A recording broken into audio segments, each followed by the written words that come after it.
Welcome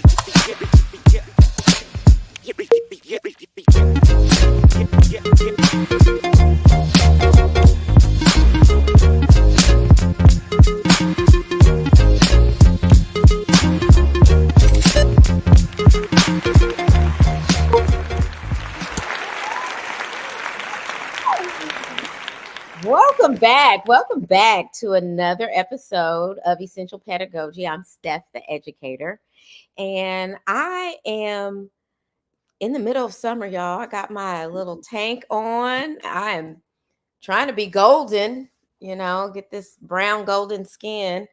I have been doing some reading, some studying, lots of things over the holiday. Canadians call it a holiday when it's an extended vacation. I want to be a Canadian.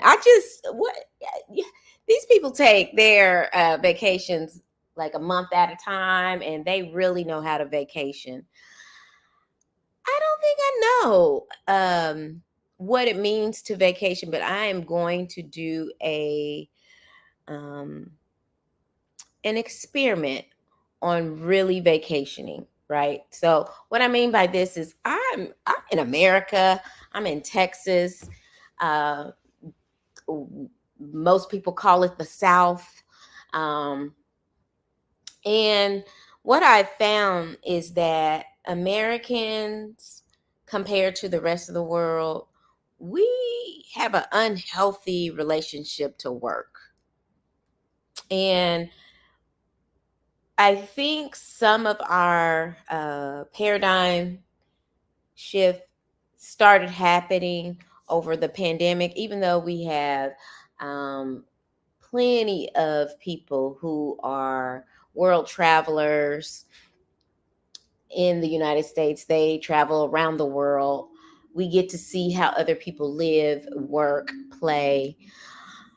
But we have continued a trend of overworking ourselves for no reason. And now I feel like the paradigm shift happened over the pandemic, where people had an opportunity to sit back and see, while they were working at home, what really is important. Their families are important. Their schooling, their education is important. But I think we feel that with other things, and uh, other entities in our lives have uh, found a way to push through in filling whatever empty space we've tried to create.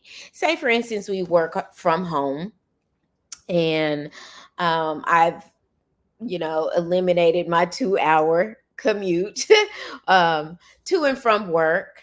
I have eliminated spending excess money for going out to lunch and time doing that. So now I have at least 3 more hours of time of productivity to work. We may find that we are able to do more at home than we are going out to a physical office.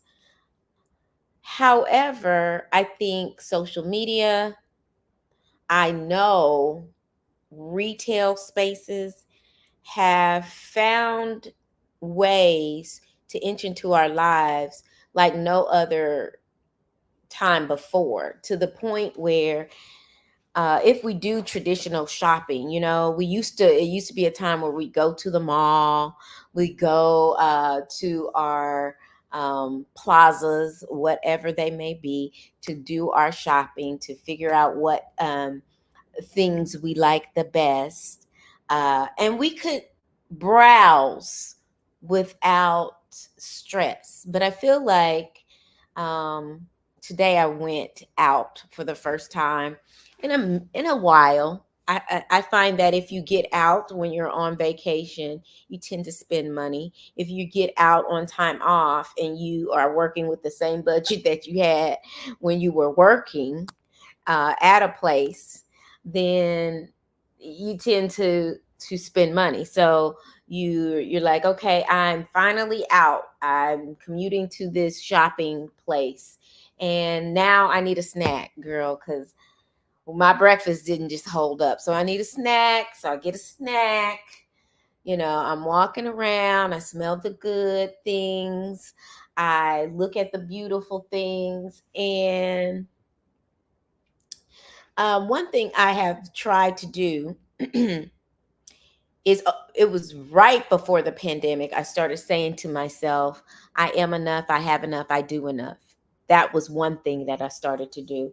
So I'm okay with sitting on my patio and drinking the coffee I make at home, and reading a book, which I need to update you guys on that. I got about probably about 75 pages left in my first book, and Lord Jesus, I don't have much time for the second book, so I downloaded it on Audible.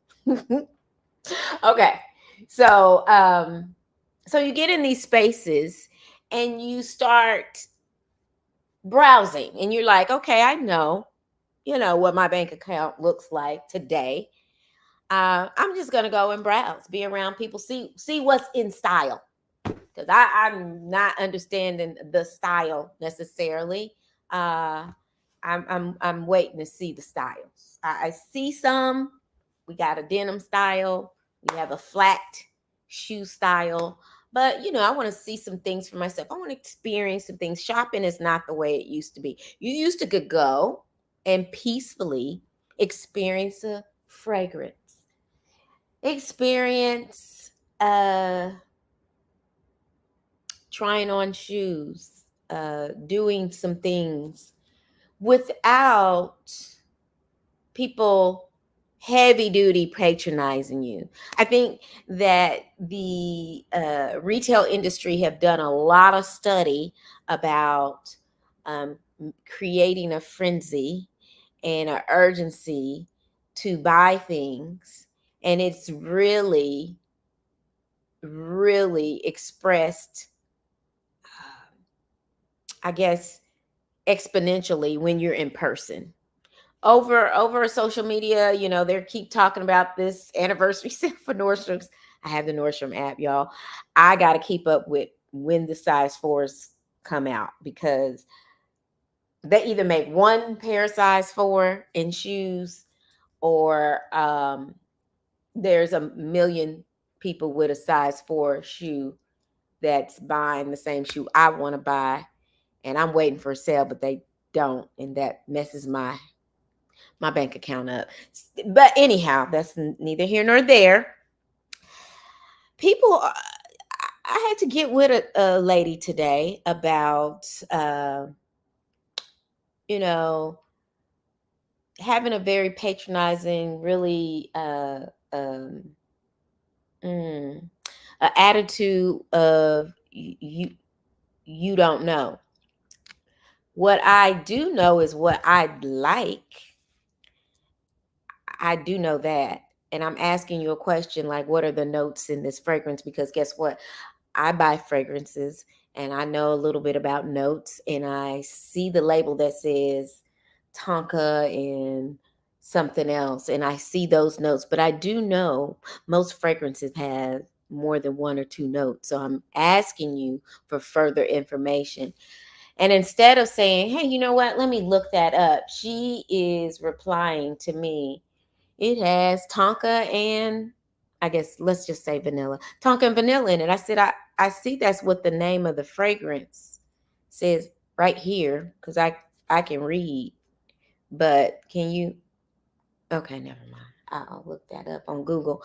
I thought if I come in person, then maybe I can learn something from you. But I guess people aren't educated. Anyhow, another, I moved on to another fragrance, and I'm like, oh, let's see what this smells like. Oh my gosh, it smells lovely. I like this. This is something that I'm thinking about buying for myself. It's light and fresh, and I'm looking for another summer scent, and so it's a contender with another scent I'm thinking about. And I ask about it, and this lady tells me it's the last bottle. And I said, in life, like, it's the last bottle we have. I said, so I won't be able to get it anywhere in the world? Like, woman, stop trying to make me buy something because you think I'm stupid. Like, at least say, you know what, it's the last bottle. And I'd really love for you to take advantage of to getting the last bottle here. So what she said was, oh, they're discontinuing it. And I've bought discontinued fragrances too elsewhere because it's not the last. I promise you. And furthermore, people copy fragrances all the time. All I need to know is the notes and get it somewhere else. Woman, I'm not that desperate. I am enough. I have enough. I do enough. Which goes back to us overworking.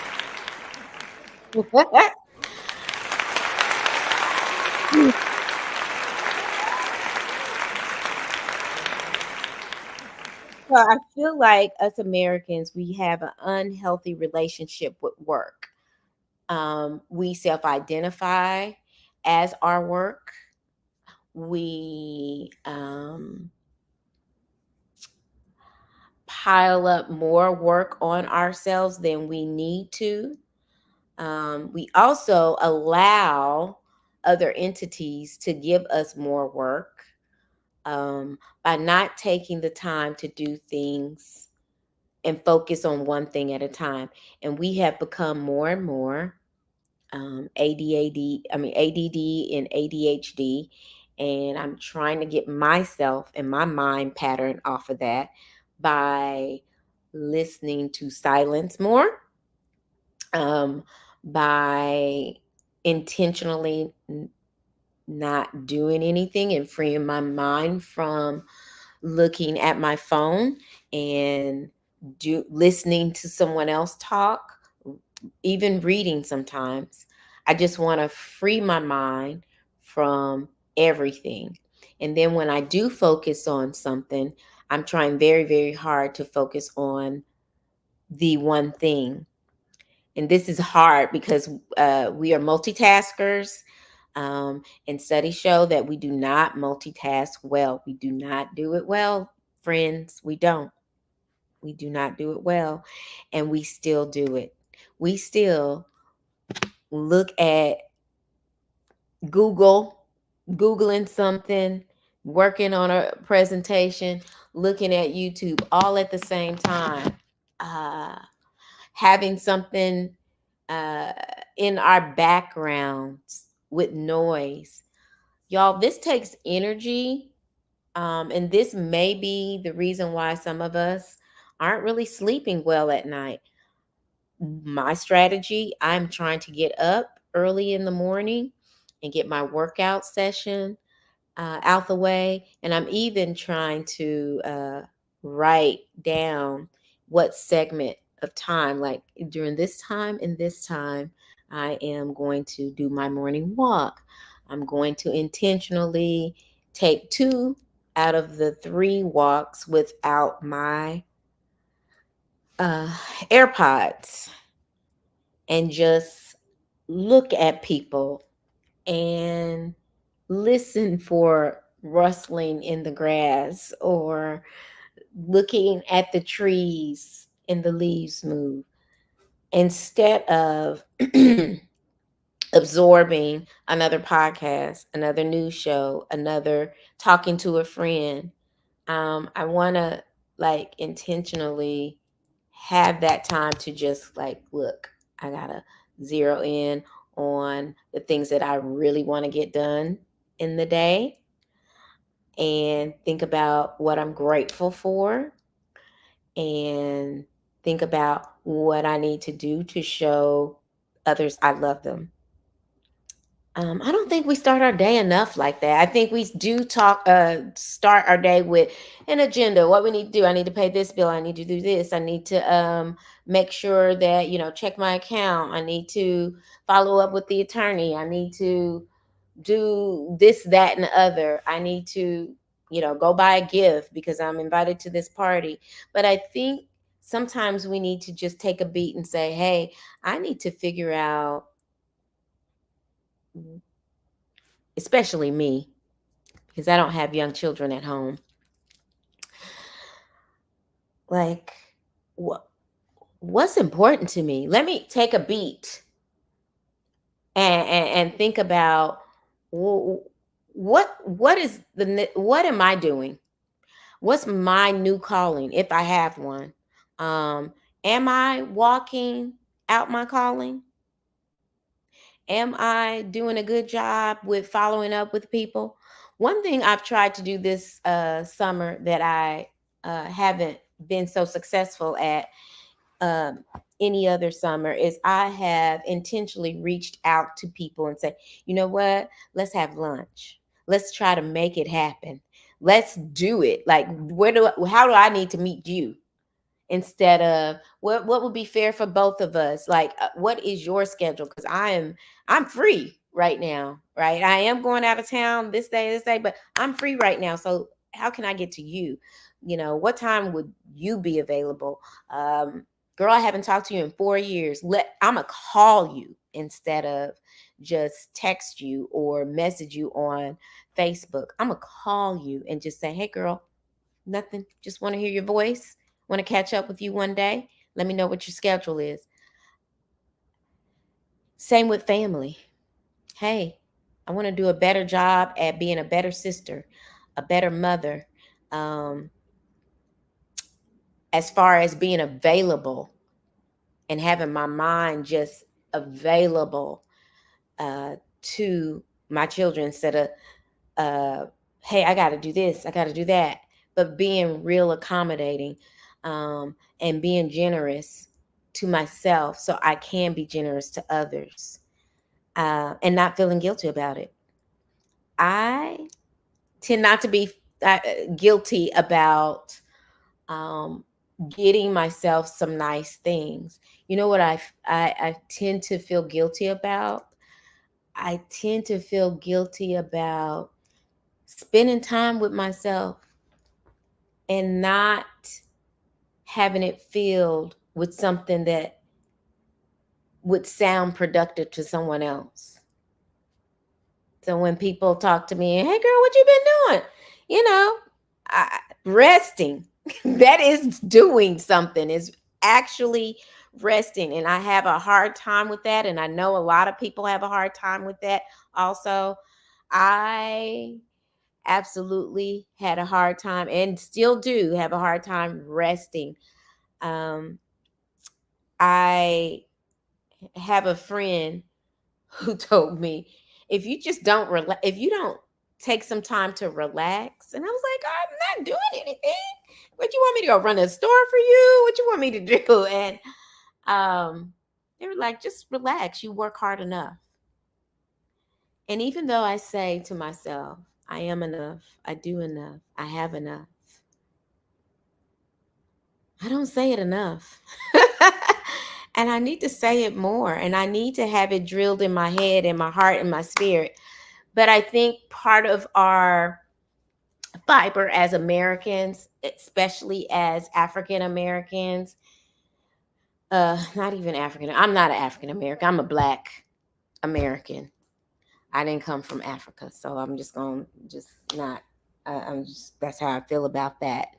Not to say anything about, not to have any slights against true African Americans, people from Africa that now reside in America.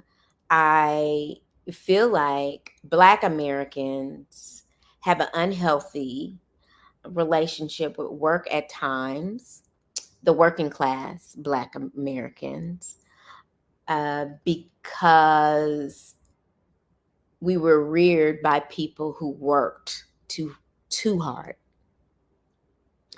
died too early, and did not take the time to rest, did not take the time to sleep, but did not see an issue in it. And all I'm saying is, when I'm trying to know better, so I'm trying to do better. That's all I'm saying, is that I see the unhealthy relationship during my time off from work, and I am committed to doing better, not just in my time of rest, but even in my work cycle of when school is back in session. I want to be able to leave work at work, thought and indeed. I want to be able to feel good about that and not guilty about that.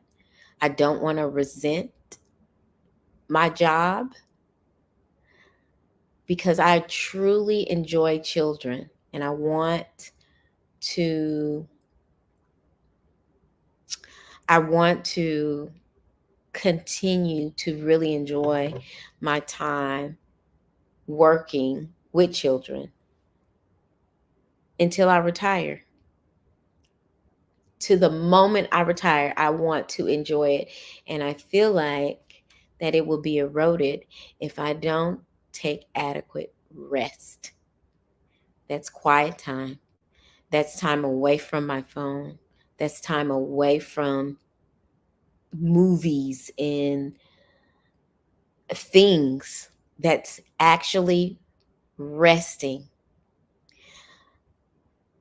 Yes, I've gained a couple of pounds, but it ain't from it ain't from me resting too much. It's from me not being committed to moving my body. And so that's a different thing. I want to I want to I want to lose a little bit of the stomach um girth I have going on here, but I feel like I can have a balance.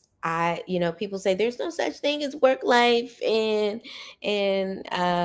private life balance, but I'm willing to die trying. I'm willing to die trying to express it, to live it, and to have it. I am. So let's talk about my book, y'all.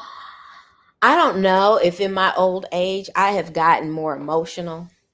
I don't know. I don't know if it's my commitment to doing some kind of hormone replacement while I'm in my working stage of my life. But I have had to put my book down a couple of times from anger. I'm angry with the character.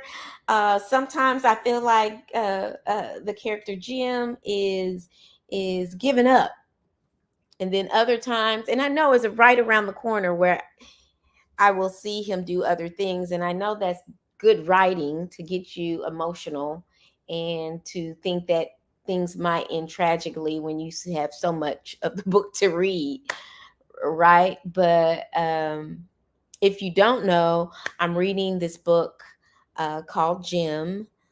It's by Everest. Oh my gosh, I don't know his last name. He's up for a Pulitzer Prize. He's out of California. It is a book that is about um, written as a companion to like Huckleberry Finn. It's called Jim, Jim, and it is a phenomenal book. So it is from the black man, the enslaved runaway man that was on a journey with Huckleberry Finn on the journey.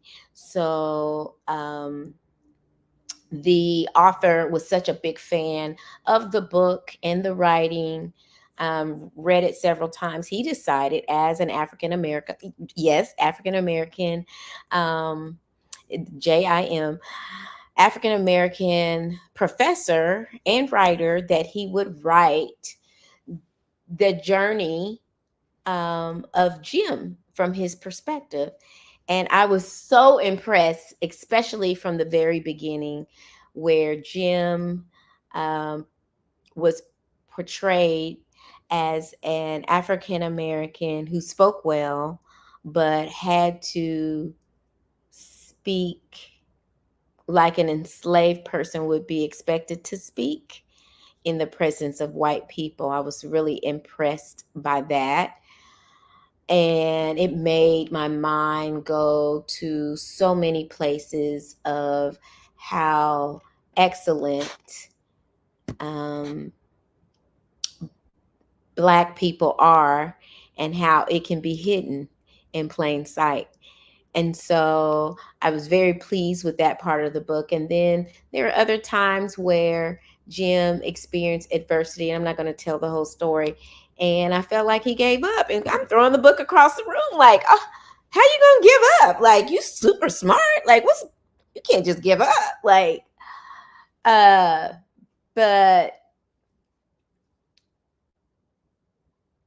I pick it up again and I see where the author is playing with my emotions and he's doing a real good job. So I'm enjoying that book.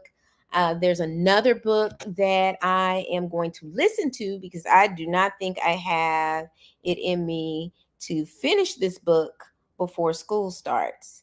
And this book is called, oh, it's by a Latino guy, a Chicano guy. Where is that book? Okay, let's see my library. Oh, Chicano Frankenstein. So his name is Daniel A. Olivius, and he's out of LA as well. And I am so excited about reading this book. I heard an interview he did. I think I heard it on NPR, and I cannot wait to read this book. It's kind of based off, I don't know. I love when people reimagine nostalgic stories. So this is like a reimagined, futuristic Frankenstein. And if you know about Frankenstein, um anyway, so this book is reimagined with like politics and about human compassion, about equity, which is a word that people are trying to abolish in language of our um, and our laws and things like that. So I, you know, things can look like it's we're in despair, but know that there are people, intelligent people, who are doing some things, who are not um, giving up, and I'm not gonna give up.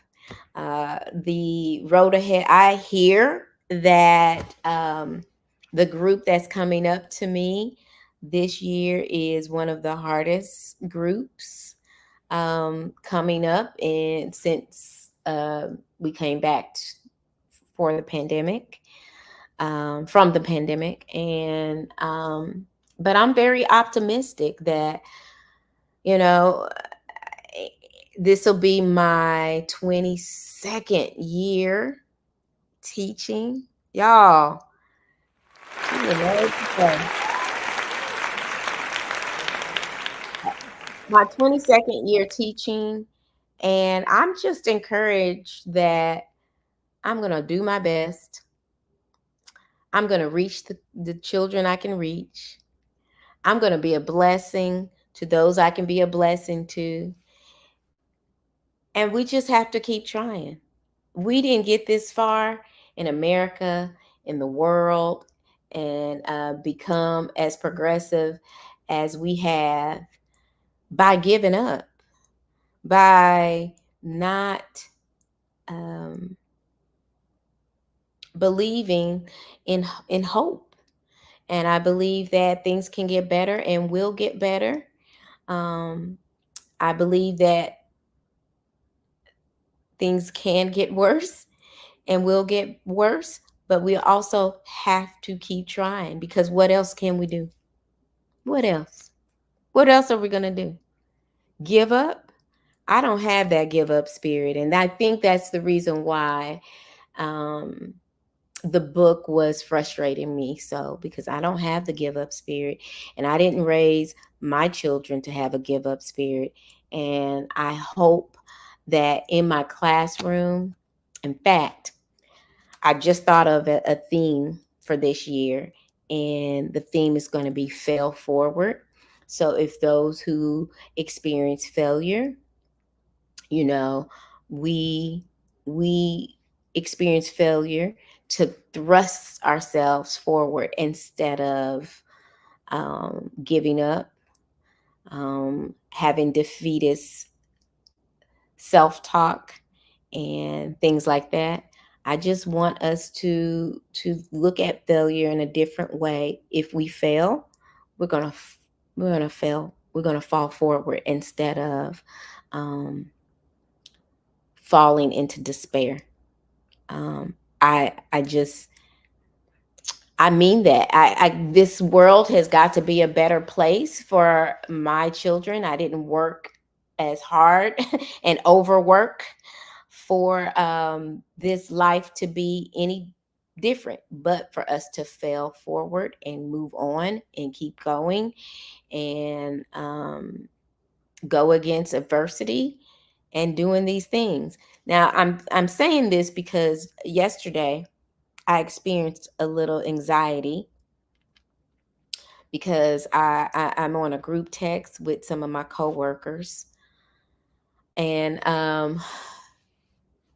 the coworkers indicated that we have a duty schedule that was released through email, and buried in a parent square. And you guys don't know what parent square is. Maybe you are familiar, maybe you aren't. But parent square is a newsletter that goes out, and it can be a one-way communication, or it can be a two-way communication type dynamic. Well, it was buried in a newsletter about choosing a duty station and things like that. And immediately I felt like, well, dang, we're not even on contract yet. Like, wait till we get to work before you start trying to make us think about what we want to do for work. You know what I mean? Like, can I think about what my personal goals are first for work before I start thinking about my mundane job, duties? And is it really fair for those who haven't finished their onboarding? Now it's not equitable, but I guess we not working with that word anymore. 2025 project. Um, but I I don't know. I experienced some anxiety and some stress and some annoyance. Did I tell y'all about that word? Annoyance. And I'm going to let you guys go. So there's a group of people, professional people, who do not like to say the word angry or mad or, God forgive me, pissed off. You don't like saying that. Do not like saying that. But we will say annoyed. And in my mind, being annoyed is a small nuisance. I don't know about you guys, but there is a population of people in that I run into in profession that will say, that was so annoying. And I'm like, oh, okay, like that bothered you a little bit. But then the reaction that they would have would be a large, pissed off, I'm mad kind of reaction. Like I'm an angry email and I'm CCing people and this is what we're going to do, or I demand that this happens based off of your annoyance.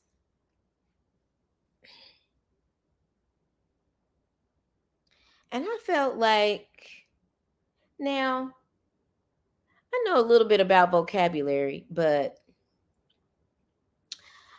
I'm going to have to pay attention to what people really mean by their words. And I think I want to challenge everybody to just sit back and listen to people and what they say and then what their actions are um, after, or what they mean by these words. Because I'm telling you, if I didn't pay attention last year, look, uh, I annoyed a lot of people and didn't know they were pissed off. I'm just saying. I, by mid-year last year, I was like, "Oh, okay, that's what that word means. I'm annoyed." So, guys, I'm annoyed by all the unhealthy relationships we have with work.